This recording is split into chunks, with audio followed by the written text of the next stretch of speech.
Welcome to Spark Tank. Spark Tank is a student incubator for new businesses, nonprofits, and ideas designed to improve our community and school. Today in the tank, we have 3 groups of entrepreneurs looking for advice, mentorship, and money to bring their creative partnerships into the marketplace. Let's meet the judges. Jessica Capiraso leads marketing and e-commerce at Henry Bendel, also a partner in her family-owned Wagyu cattle and olive oil business in Florida. Dave Lindsay is the founder of Defenders, the nation's largest ADT security dealer, plus the Super Service Challenge nonprofit, which has raised over $15 million for local charities. Liz Lang, founder of Liz Lang Maternity, the largest maternity apparel brand in the United States. She also has an exclusive clothing line for HSN and was named one of Time Magazine's most powerful female entrepreneurs. James Chang is a portfolio manager at a $28 billion family office, focusing on public and private equity investments, primarily in the Asia-Pacific region. First into the tank, we have brother and sister duo Pepe and Andy with H Haptic. Their high-tech concept for helping people who suffer from visual impairments. Visual impairment, by definition, means that you have hard time seeing. We came across 3 solutions for visual impairment. Our first one were guide dogs. Guide dogs in the United States cost around between $50,000 to $180,000. Our second solution was a long cane. A long cane comes at around of a cost of $40. Our third was assisted by a quote-unquote nanny. Nannies come into a price range in New York City of around $600 a week. So these are the available solutions that we came across. So we found 2 available solutions that are innovating in technology as of right now. So the first one is assisted vision smart glasses. These glasses gives a visual of what you're seeing, but it's all in dots. And the second one is the Iron Man. And this Iron Man is this heavy jacket that you put on that sends out signals and then you get them back. The idea of this is kind of based from bats. Sense for Blind is different from existing products for various reasons. First of all, it would be smaller and more accessible to people. It would, for example, be an accessory, so it could be a ring or it could be a necklace. And inside that necklace or ring, there would be a chip. It would send out waves or transmissions, and then depending on how far an object is, you would get a vibration. Our further steps are we wanted to meet with doctors to see what they have already discovered or what they're in the process of discovering or inventing or helping the visually impaired.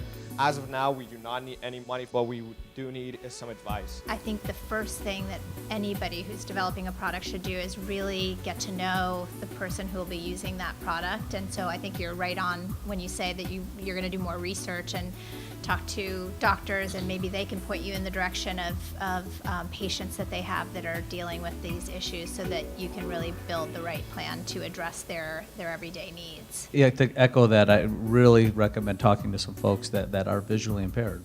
And then when you talk to those folks, I'd encourage you to find out what are the 1 or 2 biggest problems.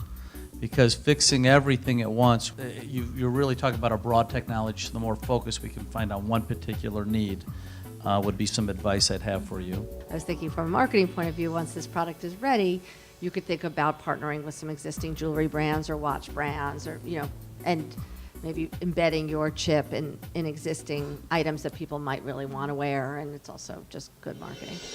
Next up, we have Harry, who will be presenting us with his idea, Trade 7, the future of mobile investing. 75% of venture-backed startup companies fail. So the problem I was trying to solve with this company was that people needed a way to invest in small companies without as much risk, and small companies needed a way to get capital without having to go to a big investor. So currently, some solutions are investors. You can also get a loan from a bank or a person, and this puts a lot of pressure on the company. So my solution, Trade 7, would allow users to invest in groups of companies like technology, fashion, entertainment, arts, etc. And in each category, there would be a maximum of 10 startup companies. If you're investing in a group of 10 companies and one company fails, it's not that all of your money then, becomes worthless. You still have 9 other companies to back on, and another company would be added in that initial company's slot. The users would benefit because they'd own direct shares of the startup company, and when they want to sell it, the price would be based on supply and demand. And I wanted to create a marketplace for users where they can make offers to sell or buy shares in different categories. My long-term goal for this is to have a functional app and website with at least 28 startup companies, so 4 startup companies per category, and 50,000 users. This is a very large goal. I currently am not asking for any funding, but I am requesting advice and mentoring specifically regarding legal and financial issues or concerns. It's a very interesting idea. It sort of sounds like what you're shooting for is kind of like a mutual fund for small private companies, but want to put that where it's more easily transactable on a mobile app. Is that correct? Mm-hmm. I would spend time thinking about not just the platform on which it will be exchanged or traded, but also about how those kind of vertical products get formulated, who's in charge of that, et cetera. You know, we can talk later. I can give you some companies to kind of think about that are in the venture space right now that are doing things like this for kind of the public market space or for less liquid assets or things of that nature. But it's a great idea. Thank you. I very much appreciate that. If you advertise for small businesses that need money, you'll get a lot of them. And you put up there that, 75% fail. The ones that are begging for money, 98% fail. The businesses you're going to want to find, and if someone's going to be really attracted to this, are going to be really cool companies that have choices in money, and they are going to want this because it has better benefits to them. So just a side note, whenever we're loaning money, if you put money out there, or a lot of folks will show up. How would you select and vet companies? So the whole thing would be a long process, and this is where I would need other people to work with me. I would need to look for companies that already have established that they are really motivated towards this. So for example, I have a group of friends that are working on their own fashion brands and like clothing brands, and some of them have, made social media accounts where they have, thousands and thousands of Instagram followers and they're getting a lot of sales. But if they wanted to expand to something else, they wouldn't just be able to use the profits that they're making. They may need a different investment opportunity. Finally, we have Maggie, who hopes to share her joie de vivre by expanding her What the F4 blog.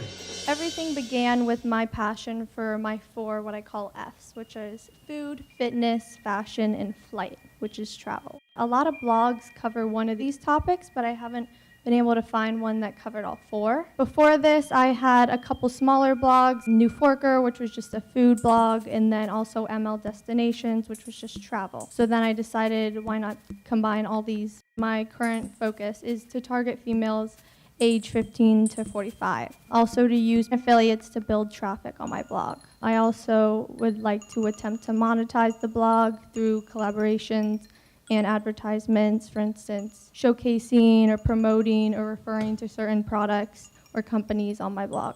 And then long term, I'd like to be sustainable, where I make more from what comes in than what I have to pay to get the traffic, and also to become a web influencer in my four areas. So this is the prototype currently. I've had it since September. So I built my first blog on Squarespace. At the same time, began promoting it on Facebook and Instagram to get more viewers. Then I began working with a digital marketing company called Sales Group. We just began starting to look at Google Analytics. Lastly, I am requesting $15,000 for what I received as a quote from Sales Group. Sales Group will train me on WordPress, how to use analytical software, and eventually how to do my own digital marketing. I love the name. I love the fact that you're combining all of your passions, and I think you're right that a lot of bloggers do tend to focus on one or two things, and so I think this makes your blog really unique.